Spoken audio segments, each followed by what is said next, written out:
When I started working on my low porosity hair, doesn't matter how much oil or toners I applied, nothing actually absorbed. My hair was still dry, dull, and damaged until I figured out the correct way to moisturize it and to lock the moisture in it. And that changed everything. And these are the results you are seeing here. If you want to transform your hair from this to this, especially if you have a low porosity hair, so stay with me as I'll be telling you in this video the two-step process which I personally use. I am Dr. Madiha Bhayani and I'm a licensed hair care practitioner. So whatever information I'll give you is not only the home remedies but also science-backed up home remedies. So without wasting any time, let's straight dive into the remedy. Now let's move to our first remedy. Take a small aloe vera leaf. A 3 to 4 inch piece is enough.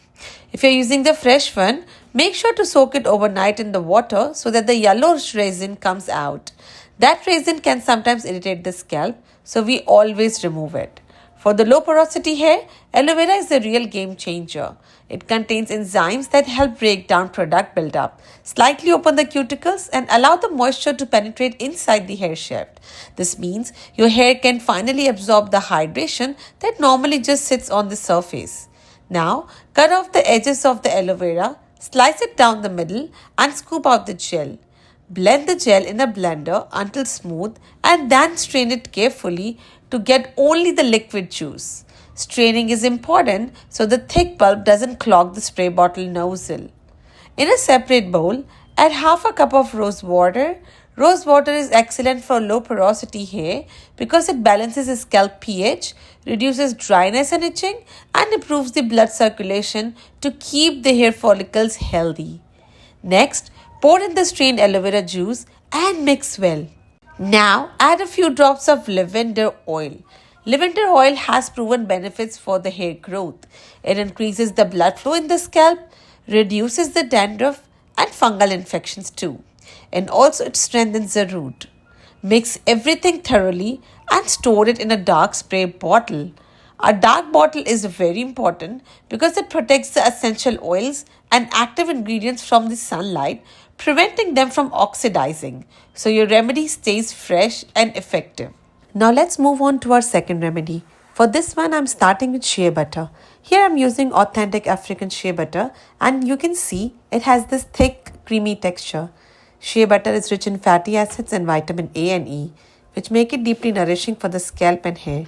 It helps reduce dryness, adds shine, and even protects hair from environmental damage. Since shea butter is solid, the first step is to melt it gently. Always use the double boiler method.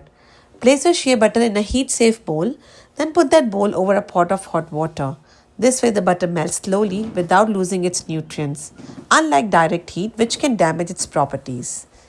I'll show you exactly how to use this remedy for low porosity hair in just a bit, so make sure you stay with me till the end.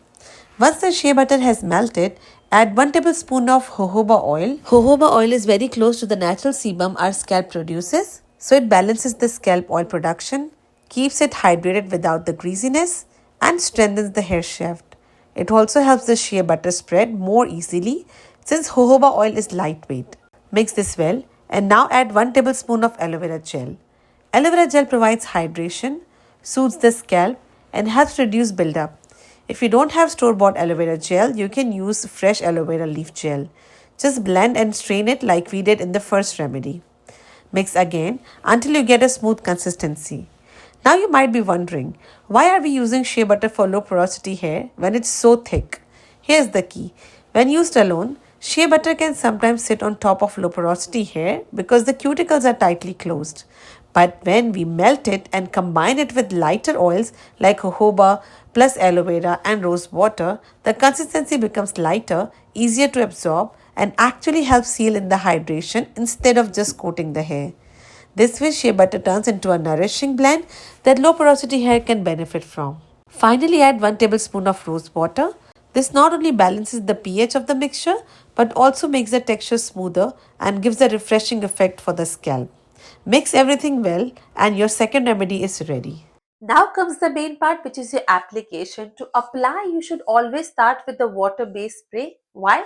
Because in low porosity hair, the cuticles are tightly closed, and to open or swells of that cuticle, we need something to penetrate within, and the hydrating spray will be the best to start with. This aloe vera and rose water spray prepares your hair for the absorption of the next remedy which we'll be using. Then you have to apply the shea butter and the jojoba oil blend we made it.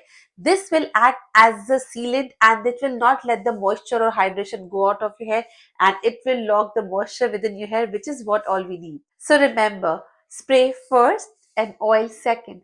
That's how you can let all the nutrients absorb into your hair cuticles, and that's how you'll have a long lasting softness in your low porosity hair. After this, you can leave it for around 2 hours to 8 hours and then wash it off with the mild gentle shampoo, which should be sulfate free if you can buy it.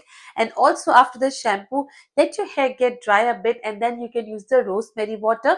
I would highly advise you to use the homemade rosemary water, as you'll be sure that there is no preservative in that rosemary water and it's totally safe to use. Rosemary water increases circulation and boost up the hair growth in even the low porosity hair type. How to make that rosemary water? You can click on this video, and to join the membership to one-to-one appointment, you can click here. I'll see you there. Till then, bye bye.